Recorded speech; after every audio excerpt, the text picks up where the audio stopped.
निर्वाणीचा इशारा देण्यासाठीचं आंदोलन सुरू आहे। अहिल्यानगर मनपाचे कंत्राटी कर्मचारी धीरज परदेशी यांच्या हत्येच्या निषेधार्थ अहिल्यानगर महापालिका कर्मचारी युनियननं बेमुदत काम बंद आंदोलन सुरू केलं। धीरज परदेशी यांना न्याय मिळत नाही तोपर्यंत हे आंदोलन सुरूच राहील असा इशारा देण्यात आलाय। महानगरपालिकेच्या पाणीपुरवठा विभाग वगळता इतर सेवा बंद असल्याचं कर्मचाऱ्यांनी सांगितलं। धीरज परदेशीच्या प्रकरणामध्ये आणखी आरोपी असल्याचं देखील इथल्या कर्मचाऱ्यांचं म्हणणं आहे। महापालिकेचे कंत्राटी कर्मचारी धीरज परदेशी यांच्या मृत्यूनंतर अहिल्यानगर शहरामध्ये तणावपूर्ण शांतता खरं तर पाहायला मिळते आहे आणि आता महापालिकेच्या कर्मचाऱ्यांनी देखील या घटनेच्या निषेधार्थ काम बंद आंदोलन जे आहे तर ते पुकारलेलं आहे। कर्मचारी आपल्यासोबत काय मागणी आहे आपण बंद पुकार। धीरज परदेशी याच्यावर जो जीवघेणा हल्ला झाला आणि त्याच्यामध्ये त्याचा मृत्यू झाला, त्यामुळं महानगरपालिकेतील कामगार कर्मचाऱ्यांनी उत्स्फूर्तपणे बंद पुकारलेला आहे।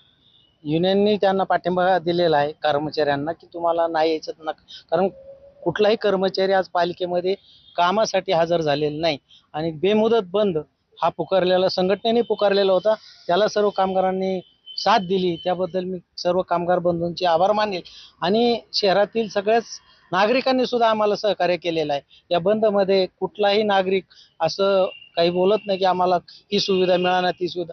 आज पाणी पुरवठा सोडलं तर बाकी कुठलाही विभाग चालू नाही, सर्व विभागातील कामकाज पूर्णपणे ठप्प झालेलं आहे, ऑफिसेसचे कुलपही उघडलेले नाहीत, अशा पद्धतीने आज बंद झालेला आहे। साधारणतः तुमची मागणी नेमकी काय आहे? आमची मागणी प्रमुख मागणी अशी की धीरज परदेशीवर जो हल्ला झाला ते जे कोणी मारेकरी असतील आरोपी असतील त्या सर्वांना अटक झाली पाहिजे, त्यांच्यावर कायदेशीर कारवाई झाली पाहिजे आणि त्या कारवाई ताबडतोब केली पाहिजे, अन्यथा आम्ही हे आंदोलन चालू ठेवणार, बेमुदत चालू ठेवणार। एकूण जर बघितलं तर पालिकेच्या कर्मचाऱ्यांनी जे आहे हे बेमुदत आंदोलन जे आहे संप सुरू केलेला आहे। जोपर्यंत धीरज परदेशी यांना न्याय मिळत नाही तोपर्यंत हे आंदोलन सुरूच राहील अशी भूमिका पालिकेच्या कर्मचाऱ्यांनी घेतली आहे।